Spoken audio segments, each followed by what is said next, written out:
Hi everyone, I hope you are doing great. Today we are going to talk all about house loan processing. Yes, in this video we will take a look at different steps that are involved, how you should go about, selecting your house loan partner, whom you should choose, how you can get chosen, what are the different steps involved, how you can apply for a house loan, what are the different factors that you must consider really carefully before investing into a house loan. And we will also take a look at what are the advantages, disadvantages, the benefits that you will get if you avail a house loan. So let's begin the video on how we should go for applying for a house loan. So buying a house is one of the biggest expenses, if not the biggest in one's life, because a house is like a big project in everyone's life. Yes, everybody wants their space of their own, and hence they want to invest in a house which suits their personality, suits their type. And after checking all the boxes, if you find your perfect house to live in, then comes the next big process of how are you going to fund it, because houses these days come with a price tag starting from 30 to 40 lakhs, and it can go to as large as rupees 10 crores. Yes, so this entails a huge investments on a huge expense on one's wallet, and hence you must be really careful of what you are getting into, if it suits your financial handling, and how are you going to fund this big budget house that you are going to live in. So if you are going for such a big investment in your house, definitely you would need the help of a loan, because you need to fund your house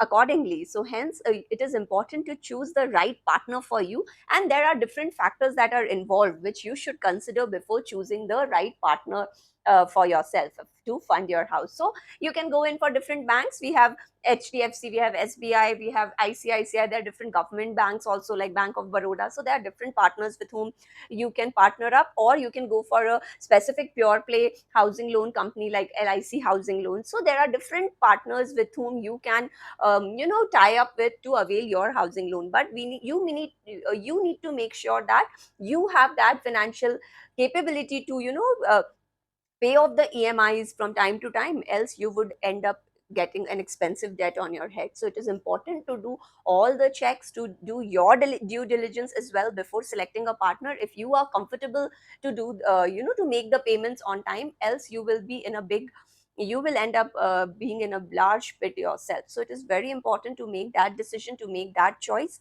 because it has seen that if you have invested in a house property which is like really huge, and you end up paying installments over your lifetime, so when are you going to get financially independent? So there are different factors that you should consider before picking the right property for yourself, to see if you have that financial standing to fund that house and not to unnecessarily bring a big burden on your head. So be very careful while selecting. While we all of us want to fancy a big house and everything, but you need to take care of the maintenance of the house, the overall running of the house, the payment of the house. A big burden on your head.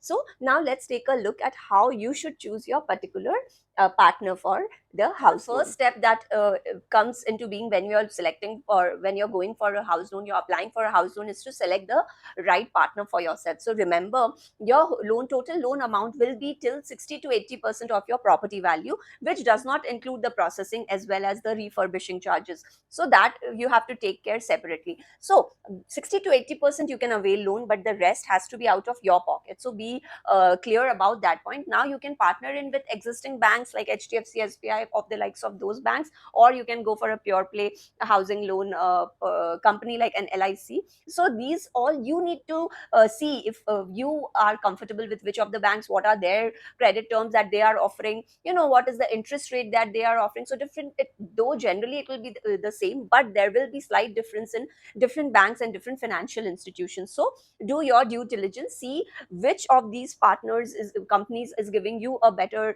option. You can also check out a deal or bargain by speaking with different of these institutions to suit your personal needs and your financial standing. So all these you have to check for yourself. Also be careful that banks will usually take 10 to 20,000 rupees as home loan processing fees. So above the loan amount, the banks also charge a processing fee for processing your overall loan, so you also have to pay them that. So after identifying the banks, suppose you have chosen your partner, you have got the right choice, then you need to see, you need to start the process of applying for the bank. So there are numerous steps that are involved in this process. So you can either do it online, or you can also visit the bank and you can do the formalities. So number one step that comes here is apply for a home loan. So when you're applying for a home loan, they will ask for a host of documents to see your personal, your professional, your family, every all the details they would want. So starting from your identity proof to your IT returns to salary slip, address proof, all the property details, they will do all the checks at all these levels. So this is what I joke about, that if a girl is getting married, even the father of the girl would not check all these documents so closely as the bank does when they are sanctioning a loan. And of course, it is important because otherwise there will be a rise in the number of fraudulent cases in our country. So that is why it is important on the part of the bank, because they assess the capability of the person to pay back the loan. So all these documents you have to keep handy. You have to give them a soft copy, you have to give them a hard copy. So all these documents you must keep handy. And I have also shared few links of how you can do it with certain banks like ICICI, HDFC. You can check the links in the description below. After you have applied for the application, you have filled in the details, you have given the document proof, you have to pay the processing fee. Yeah, so that this processing fee can vary from 0.25 to 1% of the total loan amount. So the loan that you will get sanctioned, accordingly the bank charges a processing fee. So to process your application, because there are a number of checks and a number of steps involved, and so the bank charges a fee for that. After this, also remember that this amount may also include the commission that is to be paid to the agent. So see, just negotiate with the lender all these terms and conditions before applying for the loan. Next, the bank will undergo a credit check for you. So suppose I go to a bank to ask for a loan, so they will see what my financial standing is, if I have the capability to repay the loan. And hence now we also have the CIBIL score, which is a very good standard score that the banks use to assess before granting your loan. So this will give them an understanding of how you are with your payments, what is your payment history, how your CIBIL score is faring, and based on that they will grant the loan. So higher the CIBIL score, higher is the chances of you getting a higher amount. So again, there are many websites who offer to check your CIBIL score online. You can also get it checked with a small fee. So these are the different ways in which you can also assess your CIBIL score. You can also get it corrected. Sometimes because of a wrong entry or anything, your CIBIL score can get bad, so you can also get it rectified at your end before starting the whole process. Otherwise, if your CIBIL score is low, the chances of you getting a higher loan amount gets automatically reduced. So be careful. After the CIBIL score, after the appraisal, now comes the process of getting the property appraised. So the bank will appraise the property to see what the current market value of the property, if you are quoting the correct price, if the builder is quoting the correct price, and so they will appraise the property before approving the loan. For this, you can also check with the builders. Generally, the builders have a tie up with certain banks for which the property was already appraised by those banks for their prior clients. So you can also check with the builder, and depending on that, that can be one more factor to see before choosing your bank partner. So you can see that, because depending on that, if that process is through, the bank will start your next process of after this process, you are ready to receive the loan offer letter. So once the bank is sure it has done all the due diligence, they are ready to offer you a loan offer letter. Be very careful, read all the terms and conditions very minutely. You should check for the interest rate amount, the loan amount, the repayment period that has been quoted in the agreement. You have to check the terms carefully and be sure that there is no adverse clause which might lead to problems for you later. So it is very important, though these are a bunch of papers, I know they have a lot of pages in them, they are very lengthy, but you need to be really careful here. Check for the moratorium period, interest rate that they have given, and read between the lines. It is very important, otherwise you will end up getting an expensive debt on your head for the next 15-20 years. So this is after you receive the loan letter, you are satisfied with all the terms and clauses, you can go ahead and sign the loan offer letter. And be very careful to what you are signing on, because this agreement will then be binding on you in the Indian court of law. Then we come to the last point, which you will receive the loan disbursement. So once all the formalities are done, all the processes, all the checks, all the due diligence on both you and your bank is satisfied with your score and everything, the bank will grant you the loan. The loan is disbursed. Also, the lender will directly pay to the builder. The builder of the property will directly get the payment from the bank. here. So this is the whole process of what happens behind the scenes when we apply for a house loan. So starting from, choosing the right bank partner, filling in the forms, giving in all the documents. Then once you have given all the documents in, then generally the ball is in their court now. So the bank will then do all their checks on their part to see if you have the capability to repay the monthly installments from time to time. Once they are satisfied and they have done all the checks, they will issue you the loan offer letter. Once you are satisfied with the terms and conditions, you can go ahead, sign the letter, and receive the loan disbursement. So all this process of it sounds very easy ki, once you have given all the documents, the thing is done. But no, the whole process can take anything in between few weeks to few months also, before you get the sanction letter. Yes, more time. There are delays involved when three parties are involved. So be patient. It can take a longer time also, ranging between few weeks to few months. So some of the points that you must consider before applying for a loan, what are they? Age. So if suppose a retired person is applying for a loan, the chances for him getting a loan are very meager, very less, because of course he is hitting the retirement age. So from where is he going to pay the monthly installments? So it is important that you apply for a home loan in your working years, in your working age. There are more chances that your loan will get approved readily. Next, you should check your monthly income. If your monthly income is sufficient to cover your installment amount. Of course, everybody aspires for a larger house, but it is also important to see how much you can afford, because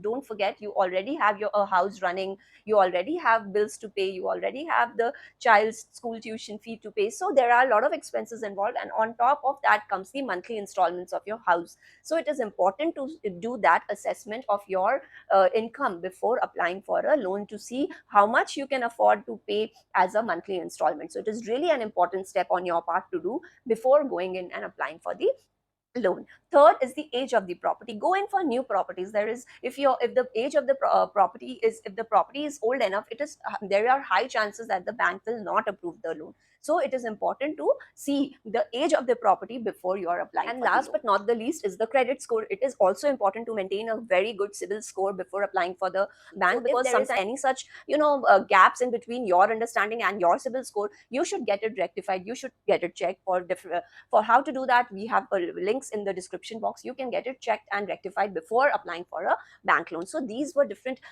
steps involved and different checks involved on your part and the bank's part before applying for a loan and getting a successful, converting the process successfully to your benefit. Now let us see the income tax benefits that we entail. So there are certain benefits when you are availing a house loan. The government wants everyone to have a house, so, and hence they are giving you different benefits if you have availed for a house loan. So number one is under a tax benefit under section 80C. So here you can get up to 1.5 lakhs of the principal repayment for both self-occupied as well as let out properties. So if you have taken a loan, even for self-occupation, or you're letting it out, even in both the circumstances, you are entitled to get a tax exemption of up to 1.5 lakhs for on principal repayment. Next, we have under section 24B. In this case, there is a limit of rupees 2 lakhs if the property is self-occupied. So you can get tax benefit of up to rupees 2 lakhs if you have been living in the house and you have taken a loan for the same. So this 2 lakhs is on interest payment. So you get the benefit of section 80EE. In this case, you get a benefit of rupees 50,000 for interest payment for first time